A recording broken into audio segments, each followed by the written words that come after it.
He is everything that the tabernacle embodies. He is triune in his being, the outer court, the inner court, the holies of holies, like man, body, soul, and spirit, like God, Father, Son, and the Holy Ghost. God shows us in the tabernacle glimpses of his grace, just inklings of grace, just drops and clues and elements for us to see how bad he wants to hang out with us.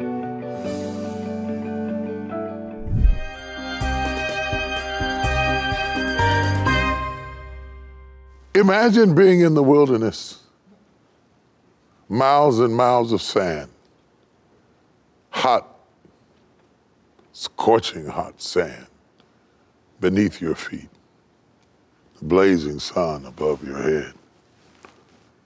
Imagine walking and seeing nothing but repetitions of what you're walking on, not just on the ground, but in the wind, in your nostrils, in your clothing, all around you. This was the wilderness that Israel walked through to get through the promised land. Sand under your feet, sand in your nostrils, in your hair, heat in the day, freezing cold at night.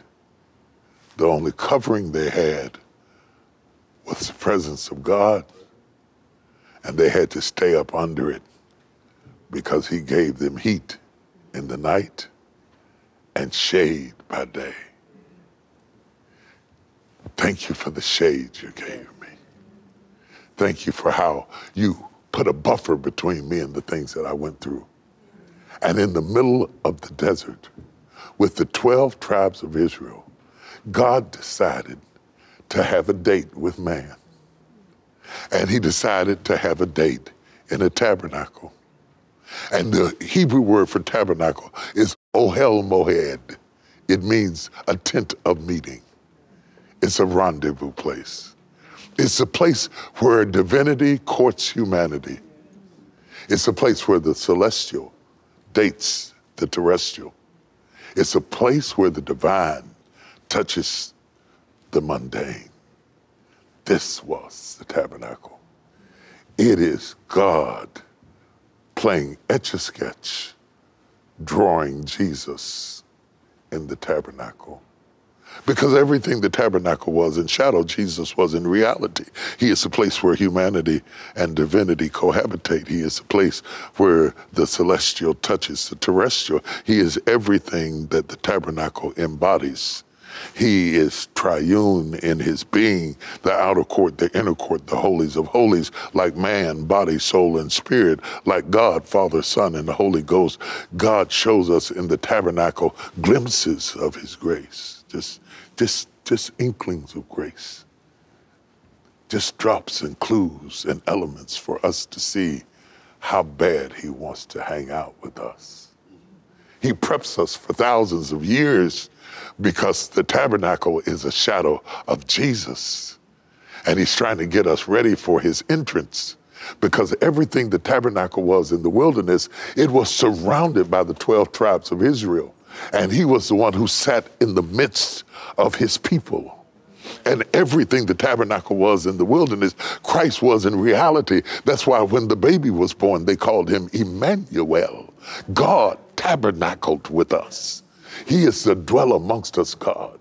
Not to dwell among you, God. You can't have him and restrict me from getting him. The tabernacle was designed so that each tribe was able to have access to him, whether you were Benjamin or Issachar or Dan or Gad or Judah or Naphtali. We all had equal access to God. In the same way, God has so fixed himself that no particular people can restrict any other group of people from being able to access him. He is the dweller amongst us, God. It is this understanding of God that makes us realize how far he would go to date you.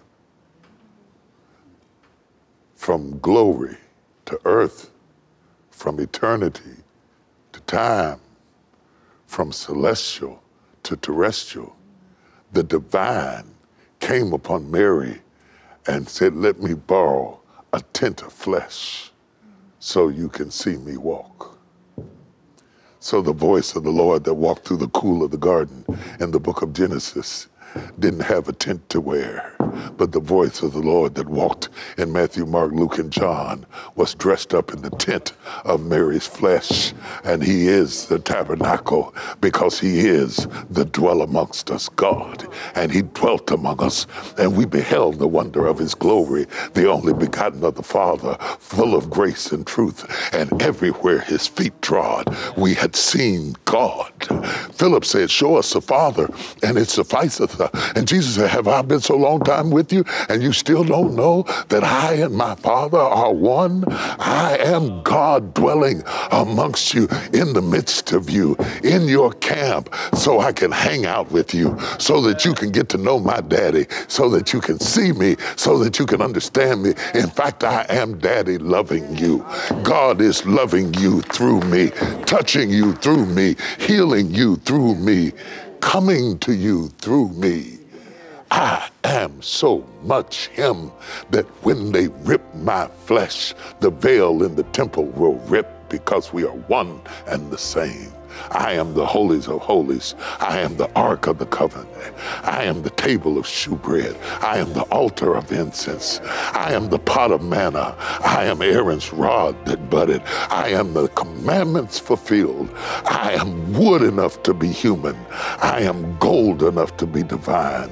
I am carried amongst my people. I am God all by myself.